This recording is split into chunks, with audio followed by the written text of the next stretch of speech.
যদি তুমি মনে করে থাকো যে নাটক সিনেমা শুধু থিয়েটারে হয়ে থাকে আর কোথাও হয়ে থাকে না, তাইলে রে ভাই তুমি কিছুই জানো না। কারণ আসল নাটক তো বাংলাদেশ ট্রেন গুলাই চলে না। মানে থ্রিলারের জন্য মধুমতি, হররের জন্য বেনাপোল, আর রোম্যান্সের জন্য তো অন্তনগর আছেই। মানে স্ট্যান্ডিং টিকেটের যাত্রী দাঁড়ায় থাকতে থাকতে যেমনে তার ভুঁড়িটা নিয়ে তোমার ভিতরে আইবো, মানে রোমান্টিকতার কোনো কমতি থাকবো না। তো তোমরা হয়তো অনেকে জানো যে আমি সিলেটে গেছিলাম বিয়ে খাইতে, বাট তোমরা এইটা জানো না যে আমি কুষ্টিয়া থেকে সিলেটে যাইতে 23 ঘন্টার জার্নি কইরা গেছিলাম। মানে 10 ঘন্টা তো খালি জামেই বসেছিলাম, আর 23 ঘন্টায় তো মানুষ লন্ডন চলে যায় ভাই। তো যাই হোক, বিয়া শাদী খাওয়া শেষ কইরা আসার সময় ভাবলাম যে না, আমারে মাফ করো, আমি আবার 23 ঘন্টার জার্নি করতে পারবো না, আমি এবার ট্রেনে আরামে যাইমু। তাই আমার আব্বুই আমার অন্তনগরের ট্রেনের সিলেট টু ঢাকার একটা এসি ক্যাবিনের টিকিট কাটটা দিছে।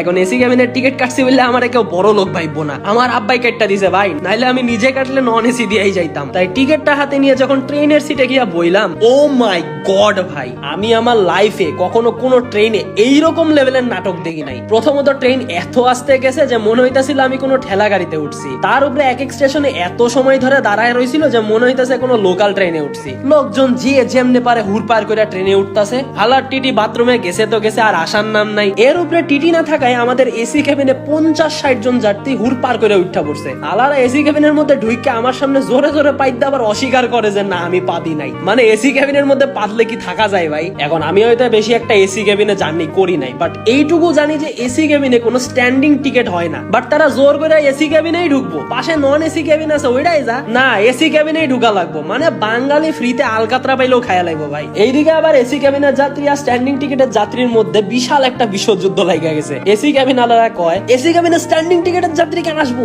আমরা বেশি টাকা দিছি, বেশি সুবিধার লাগা। আর স্ট্যান্ডিং টিকিট আলাদা কয় আমরা কই যাবো, আমরা কি বানে বসে আইছি, আমরা এখানেই থাকবো। তো যাই হোক, একদম বাংলা সিনেমার পুলিশদের মতন রেলওয়ে পুলিশ লাস্টে এসে বিষয়টা ঠিক করলো। এর উপরে আবার আমার সামনের এক আঙ্কেলের মাথার উপর অনেকক্ষণ ধরে একটা লাগেজ রাখা আসলো। তো ওই আঙ্কেল আবার পুলিশরে কইলো যে স্যার, এই লাগেজটা অনেকক্ষণ ধরে দেখতাছি, লাগেজটা কার, কেউ কি বুইল্লা রেখে গেছে? তো পুলিশ চিল্লায় চিল্লায় অনেকক্ষণ ধরে জিজ্ঞালো যে লাগেজটা কার, লাগেজটা কার, বাট কেউ কোনো উত্তর দিল না। তাই পুলিশ ওই আঙ্কেল রে কইলো যে লাগেজটা নামায়া রাখেন, আমি আসতেছি, লাগেজটা আমাদের দায়িত্বে রাখা হবে। তাই যেই না আঙ্কেল লাগেজটা নামাইলো, অমনে এক আন্টি আইসা কয় আপনি আমার লাগেজ কেন নামাইলেন, আপনার এত বড় সাহস? এইটা হইনা আমি ভাবলাম আন্টি কি ঠসা না, মানে পুলিশ এতক্ষণ ধরে ডাকলো, উনি কি কিছুই শুনে নাই, উল্টা ফাপড় নিতাছে। কিছুক্ষণ পর দেখি দুইটা পোলায় আমাদের পিছের সিট থেকে উল্টা ফাপড় নিয়ে কয় কে আমার আম্মুর লাগেজ নিচে নামাইছে, এত বড় সাহস কার? মনে মনে কইলাম হেরা দেই পুরা ফ্যামিলি ধরে ঠসা। এই পাগলা আন্টি যেমনে বেচারা আঙ্কেলের উপরে খেপতাছে কোয়ার মতন না। আর কয় নাকি উনার লাগেজে কিছু মিসিং পাইলে নাকি আঙ্কেল রে জেলে দিব। মানে আমি সব মেরে কইতাছি না, বাট উনার মতন কিছু মেয়েদের দেখলে সত্যি সত্যি মনে হয় আল্লাহ কিছু মেয়েদের ব্রেন মাথায় না অন্য জায়গায় সেট করে রাখছে। তাই তোমরা যদি একদম লাইভ সিনেমা